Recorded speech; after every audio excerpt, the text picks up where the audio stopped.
Gabi Coatsworth. I haven't heard you tell a story in years. Thank you. Thank you, everybody. I am British. I sound like the Queen, as you know, but in fact, my terrible secret is that I'm half Polish. And I was born in England and grew up in England, and my father was a member of the Polish government in exile, so he could never go back to Poland after the war.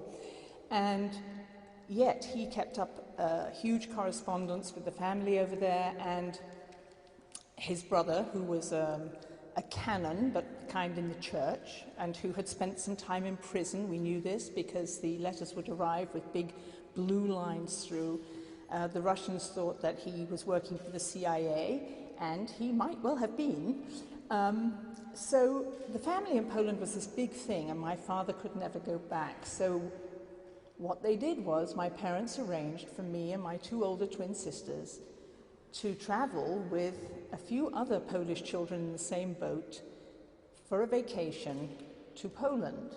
And I'm not even sure there was air travel between, not because I'm that old, which I am, but because relationships in those days between the countries were very kind of sketchy.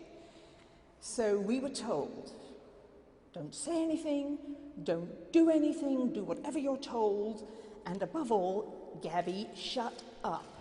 So, I don't know why, me especially, but we took a boat across the channel, then we took a train, and the train lasted for 2 days. It went through Berlin, and it was really very clear then to me, because I'd heard all about this, and I was 11, that on the west side of Berlin, everything was in Technicolor. There were billboards, there were big shops with red sort of frontages, and so on and so forth. The minute you crossed that line, from the West Berlin station to the East Berlin station, it was horrendous. It was grey. It looked like every sort of bad movie you've ever seen.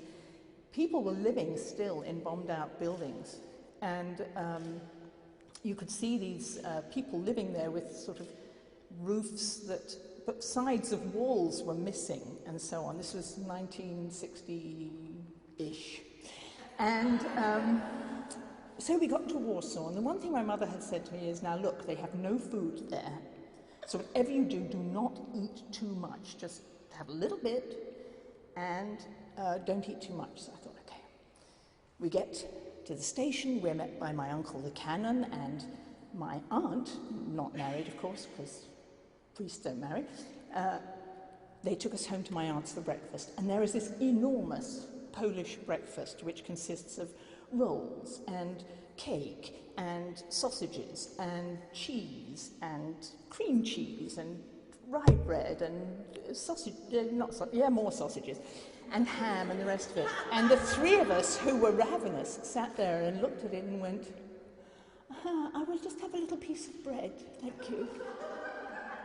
This was the very first time in my life that I realized that my mother was not always right.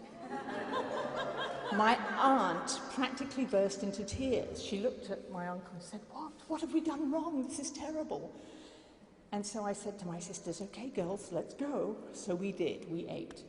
And we spent an extraordinary 2 or 3 weeks traveling around the country. Because my uncle was a priest, everywhere we stayed was with nuns.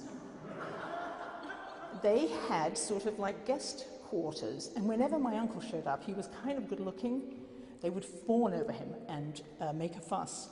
And last very quick one, we're up in the mountains in Poland and didn't manage to get enough train tickets to get us all back to Krakow, so my uncle walks me over to a truck and says, do you think you could deliver her to Krakow? It's only about 4 hours, and I'll meet you at the station because we don't have enough tickets for everybody.